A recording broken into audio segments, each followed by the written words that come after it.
Impujo la puerta oxidada, y en el segundo que cruzo el umbral supo que había cometido un error. No fu el polvo. No fu el olea a humedad. Fu el silencio. Un silencio tan pesado que parecía escuchar su propia sangre moviéndose por el cuerpo. La casa lavaba abandonada más de 20 años. Al menos eso decían en el pueblo. Nadie se atrevía a acercarse desde que la última familia desapareció sin dejar rastro. Sin mudanza. Sin despedidas. Sin cuerpos. Solo desaparecieron. Y ahora él estaba ahí, grabando con su teléfono, buscando contenido interesante para su canal. Una exploración urbana más. Un par de sustos falsos. Un título llamativo. Dinero fácil. Solo 10 minutos, susurro para sí mismo. El piso crujió bajo sus pasos, como si la casa respirara.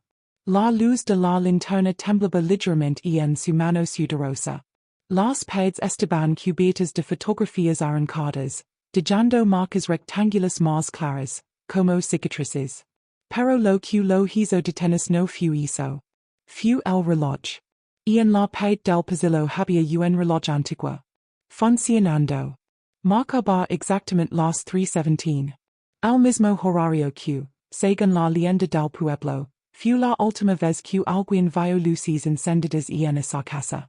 Sintió un escalofrío recorrió la espalda. Porque mientras meaba el reloj. Escuchó un segundo tic. Pero no venía del reloj de la pared. Venía de arriba.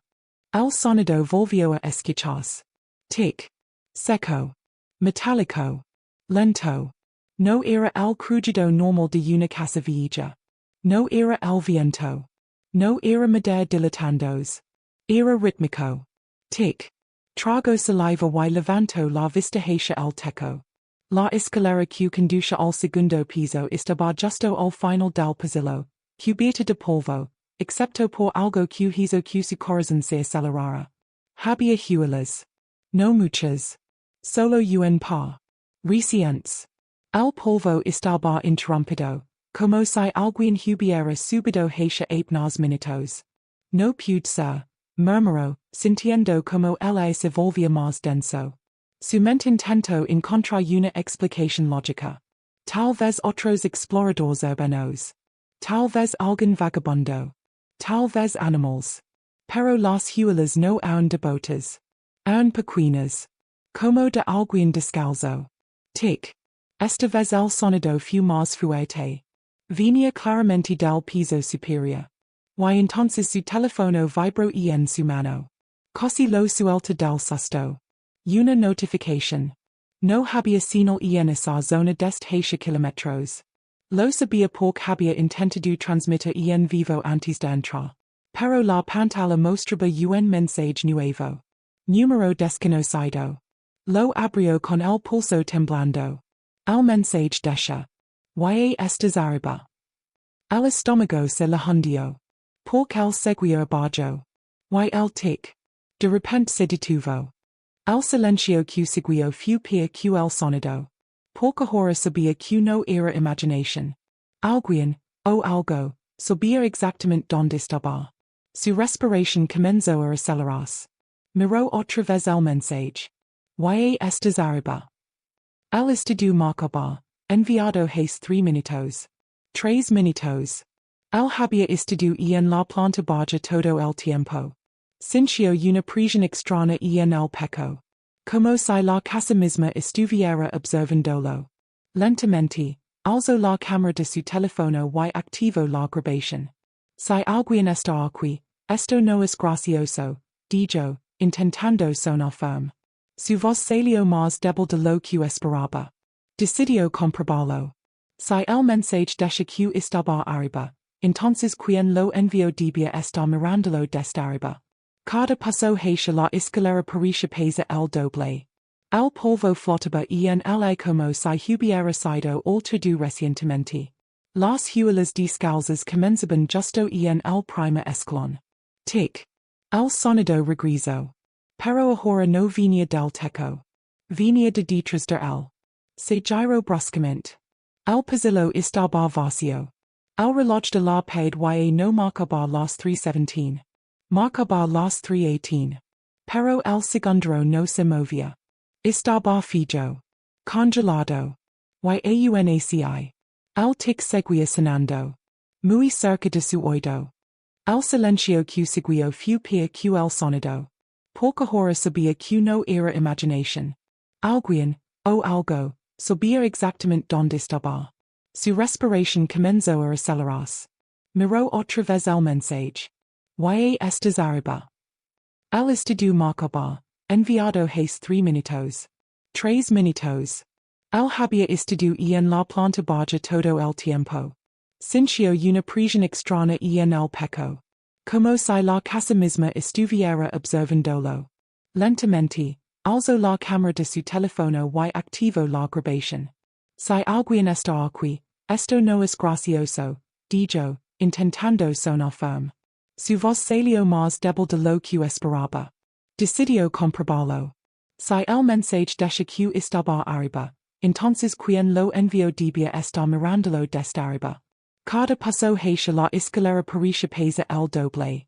El polvo flotaba en el aire como si hubiera sido alterado recientemente. Las huelas descalzas comenzaban justo en el primer escalón. Tic. El sonido regresó. Pero ahora no venía del techo. Venía de detrás de él. Se giró bruscamente. El pasillo estaba vacío. El reloj de la paid y no marcaba las 3:17. Marcaba las 3:18. Pero el segundo no se movía. Estaba fijo. Congelado. Yaunci. El tic seguía sonando. Muy cerca de su oído. El aire se volvió insoportablemente frío. Sintió como la piel de sus brazos se erizaba mientras su respiración salía en pequeñas nubes blancas frente a su rostro. La voz no volvió a hablar. Pero algo cambió. La pantalla del teléfono comenzó a distorsionarse, como si la señal estuviera fallando, aunque no había ninguna señal que perder. La imagen del pasillo se pixeló por un segundo. Y entonces lo vio. La silueta y no estaba al fondo. Estaba justo detrás de él. Reflejada en la pantalla. Tan cerca que casi podía sentir su sombra cubriéndolo. No quería giras. Sabía que si lo hacía, confirmaría que era real. Y si no lo hacía, tal vez seguiría siendo solo una ilusión. Pero entonces la figura levantó lentamente el brazo. En la pantalla, una mano larga y pálida comenzó a extenderse hacia su hombro. Su cuerpo reaccionó antes que su mente. Giró bruscamente. No había nadie. Nada. Solo el pasillo vacío y el reloj detenido. Un golpe seco resonó arriba. Esta vez no fue un tic. Fue algo pesado cayendo al suelo. Directamente sobre él.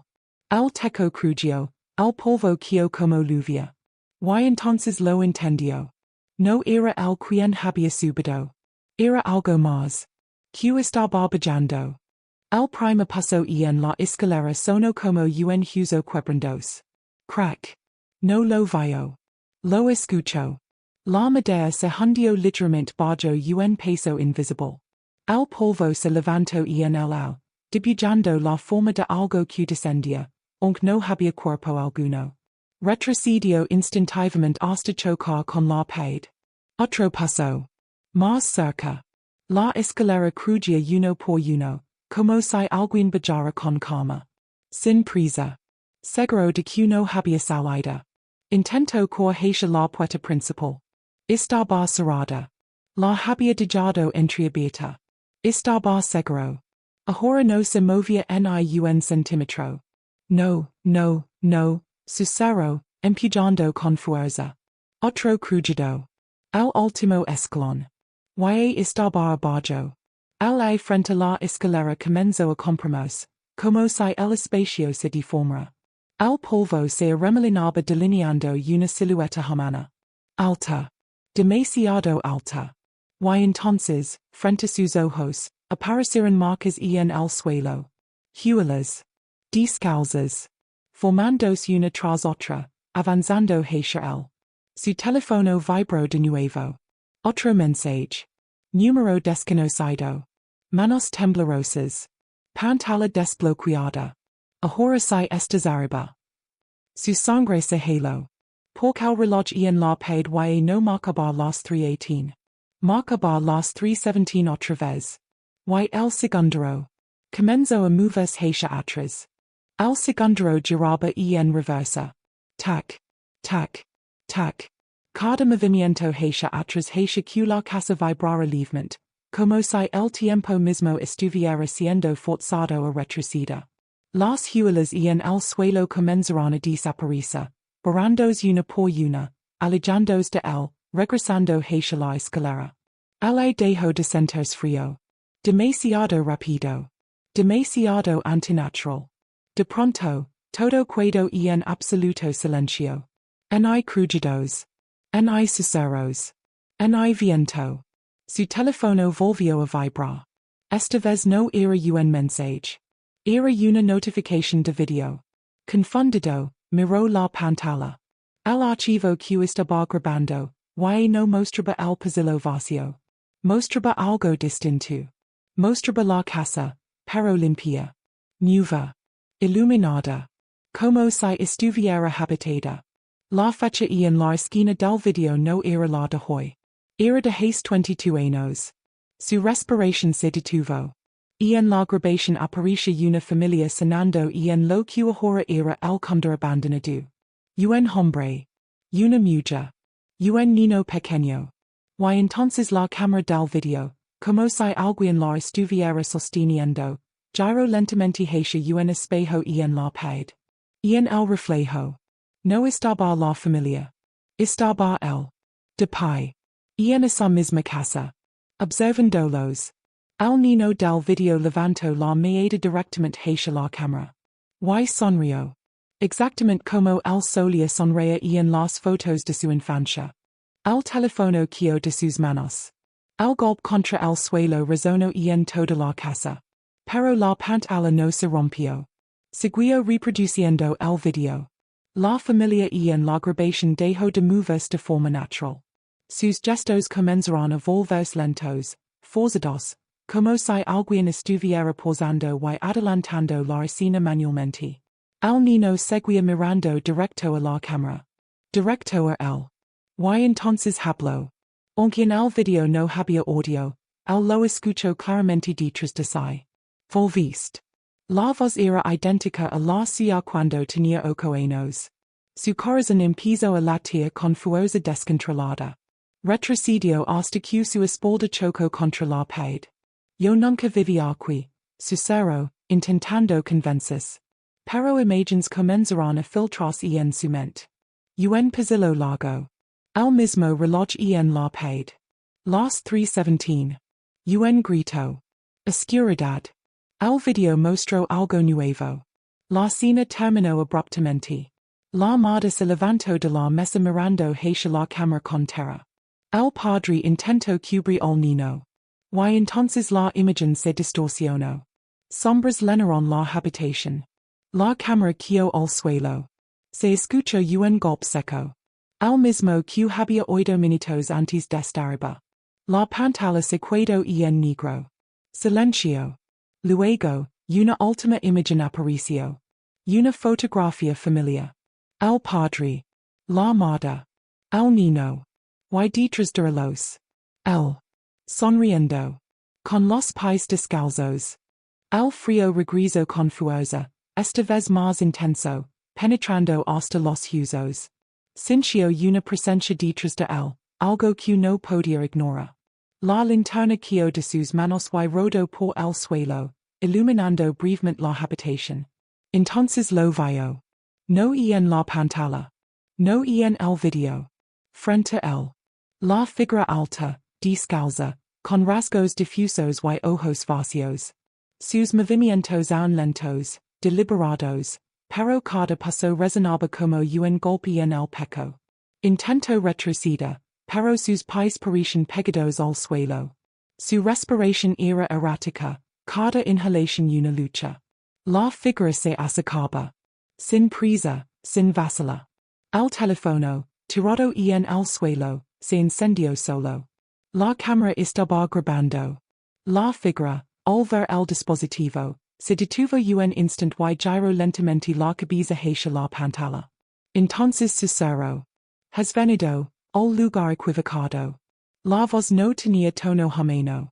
Sonaba como un eco de mil voces superpuestas, pero él entendió perfectamente cada palabra. El reloj en la pared volvió a moverse hacia atrás. 3:17. Un golpe seco resonó desde el segundo piso. La escalera crujió bajo un peso invisible, y el polvo se levantó formando la silueta de otra figura, exactamente igual a la primera. El pánico se apoderó de él. Todo su entrenamiento, su valencia para grabar contenido extremo, desapareció en un instant. La figura levantó la mano lentamente, señalándolo. El teléfono vibró por última vez.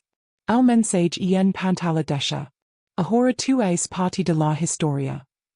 Y entonces, todo quedó en silencio absoluto. Nada se movía, hasta que un susurro final recorrió su espalda. Bienvenido a casa. El silencio fue absoluto, demasiado absoluto. Intentó gritar, pero su voz no salió. Sus manos temblaban, y la linterna seguía apagada en el suelo. El teléfono, aún grabando, mostraba una imagen borrosa, él, de pie, frente a la figura que no podía tocar ni comprender. De repente, la figura se movió. Deslizó sus pies descalzos por el suelo, acercándose con un ritmo imposible. Cada paso parecía marcar un compás en la mente de él, un ritmo que no podía ignorar. Sintió un frío que quemaba. La respiración se le volvió visible, formando nubes blancas en la oscuridad. Y entonces, la figura habló de nuevo. Ahora es uno de nosotros. Intentó correr, pero era inútil. La casa parecía cambiar de forma, las paredes distorsionándose, los pasillos alargándose, y la escalera desapareciendo detrás de él. Todo lo que conocía de la realidad se borraba. El reloj de la pared comenzó a girar hacia adelante y hacia atrás al mismo tiempo. Los cuadros en las paredes, antes vacíos, mostraban rostros de otras personas desaparecidas. Sus ojos lo miraban, vacíos, implorando y amenazando a la vez. Sintió que algo lo tocaba. Una mano fría, delgada, como si atravesara su ropa y piel. Su cuerpo no respondía, atrapado en una parálisis que lo impedía moverse. El teléfono quedó y se apagó. La cámara y no mostraba nada. Solo oscuridad. Y mientras la figura se inclinaba hacia él, una última frase resonó en su mente. Nunca debéis entrar. El mundo desapareció. El y no estaba solo. Y la casa, finalmente había ganado otra historia que contar.